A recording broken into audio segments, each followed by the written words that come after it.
యదాల నిజాలు వెలుగు తీసే కైజార్ మీ పృథ్వీ టుడే. అనకాపల్లి జిల్లా అనకాపల్లి జాతీయ బీసీ సంక్షేమ సంఘం రాష్ట్ర మహిళా వర్కింగ్ ప్రెసిడెంట్ ఉత్తరాంధ్ర ఇన్ఛార్జిగా పెద్దపాటి కళ్యాణికి సంఘ జాతీయ అధ్యక్షులు ఆర్ కృష్ణన్ ఆశీస్సులతో సంఘ రాష్ట్ర అధ్యక్షులు Y Nageswararao incharge Y Nookalamma చేతుల మీదుగా నియామక పత్రాలను ఆమెకు అందజేశారు. జిల్లా అధ్యక్షులు బంధం వెంకటరమణ అధ్యక్షతన ఆదివారం జరిగిన జాతీయ బీసీ సంక్షేమ సంఘం ఆత్మీయ సమావేశానికి ముఖ్య అతిథులుగా రాష్ట్ర అధ్యక్షులు వై నాగేశ్వరరావు, రాష్ట్ర ఇన్ఛార్జ్ నూకాలమ్మ, గౌరవ కార్పొరేషన్ చైర్మన్ సురేంద్ర, ఎంపీ కార్యాలయం ఇన్ఛార్జ్ విజయనాయుడు తదితరులు విచ్చేశారు. ఈ సందర్భంగా వారు మాట్లాడుతూ జాతీయ బీసీ సంఘం ఉత్తరాంధ్ర జిల్లాలో పటిష్టపరచడానికి సమర్థవంతమైన నాయకత్వం కావాలనే ఉద్దేశంతో రాజకీయంగా, సామాజికంగా ఎన్నో సేవలు అందిస్తున్న మహిళా నాయకురాలు పెద్దపాటి కళ్యాణికి జాతీయ అధ్యక్షులు ఆర్ కృష్ణన్ ఆదేశాల మేరకు ఆమెను ఉత్తరాంధ్ర ఇన్ఛార్జిగా రాష్ట్ర జాతీయ బీసీ సంక్షేమ సంఘం మహిళా వర్కింగ్ ప్రెసిడెంట్గా నేడు బాధ్యతలు అప్పచెపుతున్నామన్నారు. ఆమె నాయకత్వంలో ఉత్తరాంధ్రలో మన సంఘం పటిష్టపడుతుందని అన్నారు. నేడు రాజకీయ పార్టీలకు దీటుగా బలమైన శక్తిగా జాతీయ బీసీ సంక్షేమ సంఘం నిర్మాణ పరంగా ముందుకు వెళ్తుందని అన్నారు. బీసీలకు స్థానిక సంస్థలు రిజర్వేషన్లు 34% కల్పించాలని, అదేవిధంగా చిరకాలంగా మన ఎదురు చూస్తున్న చట్టసభల్లో 34% రిజర్వేషన్ కల్పించాలని, బీసీలకు మహిళా రిజర్వేషన్లు సబ్ కోటా ఇవ్వాలని, బీసీ రక్షణ చట్టం ఏర్పాటు చేయాలని మనం కేంద్ర రాష్ట్ర ప్రభుత్వాలను కోరుతున్నామన్నారు. నేడు రాష్ట్ర ప్రభుత్వం గత ప్రభుత్వంలోగా బీసీలను మర్చిపోకుండా 40 మంది ఎమ్మెల్యేలను, 8 మంది మంత్రులను బీసీలకు కేటాయించడం చాలా ఆనందకరమైన విషయమన్నారు. నేడు కళ్యాణి ఆధ్వర్యంలో చింతకాయల కొర్లయ్యకు రాష్ట్ర యూత్ కమిటీ కార్యదర్శిగా, పిల్లల శంకర్రావుకు జిల్లా వర్కింగ్ ప్రెసిడెంట్గా, సింహాశ్రీను, ఎలమంచిలి ప్రసాద్లకు జిల్లా యూత్ కార్యదర్శులుగా నియామక పత్రాలు అందించామన్నారు. వీరు సంఘ పటిష్టత కోసం కృషి చేయాలని కోరారు.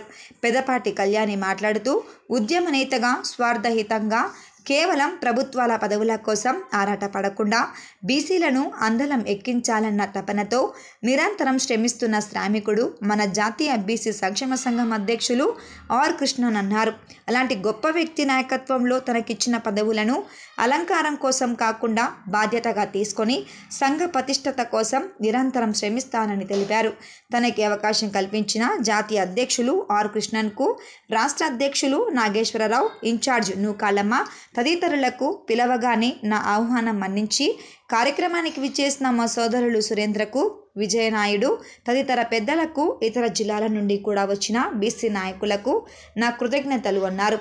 ఈ సమావేశంలో జాతీయ బీసీ సంక్షేమ సంఘం రాష్ట్ర ఉపాధ్యక్షులు బర్నికాన బాబురావు, రాష్ట్ర కార్యదర్శి కొనతాల అప్పలరాజు, రాష్ట్ర యువజన అధ్యక్షులు లద్దిక మల్లేష్, రాష్ట్ర కన్వీనర్లు బత్ల నాగేశ్వరరావు, రాష్ట్ర అధికార ప్రతినిధి పంచదారల సూరిబాబు, మహిళా నాయకురాలు బత్తుల లక్ష్మి, బీసీ నాయకులు లాలం కన్నాజీ, టీడీపీ నాయకురాలు కాయల ప్రసన్న లక్ష్మి, బుద్ధ చంద్రవాణి అధిక సంఖ్యలో బీసీ నాయకులు పాల్గొన్నారు. పెద్దపాటి కళ్యాణి, మాది కసంకోట. నేను గతంలో టీడీపీ జిల్లా వైస్ ప్రెసిడెంట్గా చేశాను. అలాగే ఈరోజు జాతీయ బీసీ సంక్షేమ సంఘం నుంచి రాష్ట్ర వర్కింగ్ ప్రెసిడెంట్గా, అలాగే ఉత్తరాంధ్ర ఇన్ఛార్జిగా ఈరోజు నియమించడం జరిగింది నన్ను. దానికి మా రాష్ట్ర అధ్యక్షులు నాగేశ్వరరావు గారు, మా మహిళా టైగరు నూకాలమ్మ గారు, అలాగే బాబురావు గారు, మా అధ్యక్షులు సభాధ్యక్షులు బంధం వెంకటరమణ గారు, మా సురేంద్ర గారు, వీళ్ళందరూ కూడా ఇంత ఘనంగా ఈ కార్యక్రమాన్ని జరిపినందుకు అందరికీ ధన్యవాదాలు తెలియజేసుకుంటూ, ముఖ్యంగా నాకు ఇంత పెద్ద బాధ్యత, మహిళనైనప్పటికీ కూడా నాకు ఇంత బాధ్యత అప్పగించిన కృష్ణన్న గారి తాలూకా ఈ జాతీయ బీసీ సంక్షేమ సంఘంలో నాకు ఇచ్చిన బాధ్యతను నేను ఇది పదవిగా కాకుండా, అలంకారంగా కాకుండా, ఒక బాధ్యతగా, నిజంగా ఒక పరువుగా తీసుకొని, ఒక బాధ్యతగా తీసుకొని నా వంతు కృషి, నేను బలహీన వర్గాలకి నేనేమి చేయగలను అనే దాని మీద మా టీం అందరితోనూ ఆలోచించుకొని ప్రతి క్షణం కూడా ఈ బీసీ సంక్షేమ సంఘానికి బలహీన వర్గాలకి నేను ఏ విధమైన ఉపకారం చేయగలనో, నేను ఏ విధమైన సేవ చేయగలనో ఆ విధంగా నేను ముందుకు నడుస్తాను అని చెప్పి సభాముఖంగా తెలియజేసుకుంటూ నాకింత అవకాశాన్ని ఇచ్చిన అందరికీ కృతజ్ఞతలు తెలియజేసుకుంటూ సెలవు తీసుకుంటున్నాను. సభల్లో బీసీలకు 50% రిజర్వేషన్స్ కావాలని, జనాభా గణనలలో కుల గణన సరిగా జరగాలని,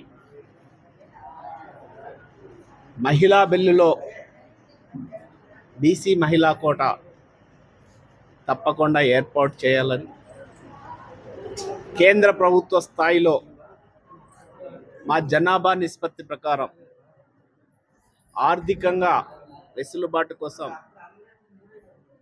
బడ్జెట్ కేటాయించాలని, అనేక విధాలుగా ఈరోజు విద్యార్థులు ఇబ్బందులకు గురవుతూ ఉన్నారు. ఆ ఇబ్బందులన్నీ తీర్చి కార్పొరేట్ లెవెల్లో స్కూల్స్ కానీ కాలేజెస్ కానీ నడిపించాలనే ముఖ్య ఉద్దేశంతో అనేక ఉద్యమాలు మా జాతీయ అధ్యక్షులు జాతీయ బీసీ సంక్షేమ సంఘం ఆర్ కృష్ణయ్య ఆధ్వర్యంలో గ్రామ స్థాయి నుంచి ఢిల్లీ. అందరికీ నమస్కారం. ఈరోజు బీసీ జాతీయ సంక్షేమ సంఘం ఆధ్వర్యంలో అనకాపల్లి పట్టణంలో పెద్దపాటి కళ్యాణి గారిని మరి వాళ్ళ బీసీ సంఘం ఉత్తరాంధ్ర కోఆర్డినేటర్గా మరి బాధ్యతలు ఇవ్వడం జరిగింది. బీసీ సంక్షేమ సంఘం రాష్ట్ర అధ్యక్షుల వారు అండ్ రాష్ట్ర మహిళా కోఆర్డినేటర్ గారు మరి ముఖ్యంగా బీసీల అభివృద్ధి కోసం, బీసీ సంక్షేమం కోసం మంచి కమిటీలు వేసుకోవడం జరుగుతుంది. గత ప్రభుత్వంలో మరి జగన్మోహన్ రెడ్డి ప్రభుత్వంలో బీసీల రిజర్వేషన్లు తగ్గించడం వల్ల బీసీలందరూ కూడా రాజ్యాధికారంగా చాలామంది దూరం అయ్యారు. మరి అలాగే గత ప్రభుత్వంలో బీసీ రాజకీయ నాయకుల్ని, బీసీ మంత్రులను కూడా మరి కార్యాలయం బయట నుంచోబెట్టి అవమానించిన సందర్భాలు కూడా చూసాం. మరి ముఖ్యంగా బీసీలను ఎన్నికల ముందు అది ఇచ్చేస్తని చెప్పిన ప్రభుత్వం గత ప్రభుత్వంలో బీసీలను అన్ని రకాలుగా దౌర్జన్యాలు, బీసీల మీద దాడులు జరిగిన సందర్భాలు మరి అనేక విషయాలు మనం చూసాం. దానికి మొన్న కూటమి ఎన్నికల్లో రాష్ట్ర ప్రజలతో పాటు మరి చైతన్యవంతులైన అందరూ కూడా సపోర్ట్ చేశారు. ముఖ్యంగా బీసీ నాయకులు, బీసీ సంక్షేమ సంఘాలు కూడా ప్రత్యేకమైన క్యాంపెయినింగ్ చేశారు. ఒక స్పోక్స్ పర్సన్స్గా అన్ని జిల్లాలు తిరుగుతూ మరి కూటమి ప్రభుత్వానికి నారా చంద్రబాబు నాయుడు గారు, పవన్ కళ్యాణ్ గారు, పురంధేశ్వరి గారు బలపరిచిన అభ్యర్థులను గెలిపించాలని చెప్పి మన బీసీ నాయకులందరూ ముందుకు రావడం జరిగింది. అందులో భాగంగా ఈ కూటమి ప్రభుత్వం వచ్చిన 9 నెలల్లోనే మరి ఇచ్చిన మాట ప్రకారంగా రిజర్వేషన్లు మరి పెంచడం జరిగింది. తద్వారా రాజకీయంగా అనేక మందికి అవకాశాలు దొరుకుతున్నాయి. మరి ముఖ్యంగా ఇప్పుడు బీసీ కులస్తులందరూ కూడా ఆర్థికంగా బాగుండాలని, వాళ్ళకి కులవృత్తిదారులకు చేయూత పథకాలు అందాలని, సబ్సిడీతో కూరుకుని రుణాలు ఇవ్వాలని చెప్పేసి మరి ఇప్పుడు ఆంధ్రప్రదేశ్ ప్రభుత్వం మరి ఆన్లైన్ ద్వారా మరి అన్ని కూడా పెట్టడం జరిగింది. బీసీ కులస్తులందరూ కూడా అది ఏ విధంగా ఆన్లైన్ చేయాలని చెప్పి ఇప్పుడు ఈ బీసీ సంక్షేమం కూడా ముందుకొచ్చి మరి ఆ ప్రయత్నాలు కూడా రేపు 22వ తారీఖు సమయం ఉంది కాబట్టి బీసీలకు కొంత అవగాహన తక్కువ ఉంది. అది ఏ విధంగా ఆన్లైన్ చేయాలనేది కూడా చాలా మంది తెలియని పక్షంలో ఈ సమావేశంలో కూడా బీసీ నాయకులందరూ కూడా మరి అది అవగాహన తీసుకొచ్చి ప్రజల్లో తీసుకెళ్లి ఆ ప్రభుత్వం ఇచ్చిన లబ్ధి పథకాలన్నీ కూడా పేదవాళ్ళకి అందేలాగా, బీసీ కులస్తులకు అందేలాగా చర్యలు తీసుకుంటామని చెప్పి ఇక్కడ నూతనంగా ఎన్నికైన పెద్దపాటి కళ్యాణి గారు మరి అందరి ముందు చెప్పడం జరిగింది. ముఖ్యంగా సంతోషం. ఏదైనా చెడు చేస్తే చెడు చెప్పాలి, మంచి అయితే మంచి చెప్పాలి. ఖచ్చితంగా ఈ కూటమి ప్రభుత్వం మరి బీసీలకు అన్ని విధాలుగా సహాయ శాఖలు అందిస్తుంది. భవిష్యత్తులో కూడా ఏదైతే ఎన్నికల ముందు ఇచ్చిన వాగ్దానాల్లో మహిళలకు సంబంధించిన, బీసీలకు సంబంధించిన పథకాలు ఏవైతే ఉన్నాయో ప్రస్తుతానికి దీపం పథకం కింద కానీ, పెన్షన్లు కానీ, సంక్షేమ పథకాలు అందుతున్నాయి. త్వరలోనే మరి ఇంకా మహిళలకు సంబంధించిన అనేక పథకాలు మరి కూటమి ప్రభుత్వం సహకరిస్తుంది.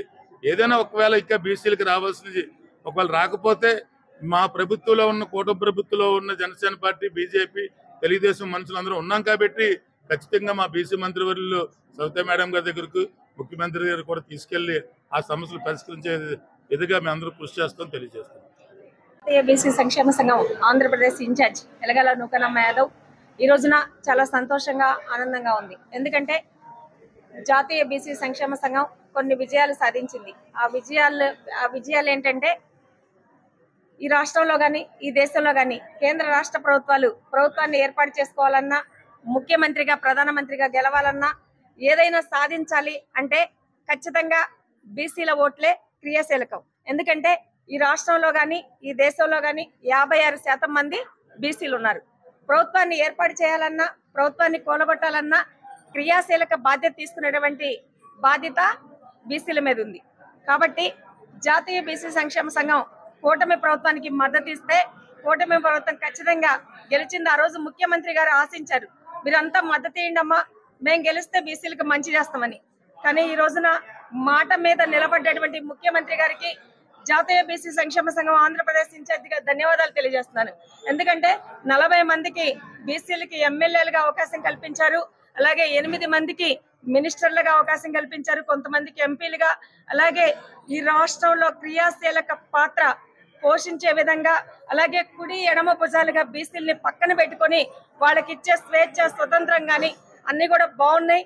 కాబట్టి ధన్యవాదాలు తెలియజేస్తున్నాం. అలాగే రానున్న రోజుల్లో కూడా ఖచ్చితంగా బీసీలకు ఇచ్చే వాటాల్లో వెనకంజ వేయొద్దని, స్థానిక సంస్థల్లో కూడా 34% రిజర్వేషన్తో ఎన్నికలకు వెళ్లాలని, అలాగే బీసీల చిరకాల కోరికైనటువంటి చట్టసభల్లో రిజర్వేషన్ ఖచ్చితంగా చట్టసభల్లో రిజర్వేషన్లు బీసీలకి 34% కల్పించాలని, అలాగే బీసీ మహిళలకు చట్టసభల్లో సబ్కోటా, మహిళా రిజర్వేషన్లో సబ్కోటా ఇచ్చే విధంగా తీర్మానం చేయాలని, అలాగే బీసీ రక్షణ చట్టం ఏదైతే ఏర్పాటు చేస్తానని చెప్పారో అది త్వరితగతిన ఏర్పాటు చేయాలని, అలాగే జాతీయ బీసీ సంక్షేమ సంఘం ఒక రాజకీయ పార్టీకి ధీటుగా బలమైన నిర్మాణంతో ఇదే విధంగా ముందుకెళ్తుంది.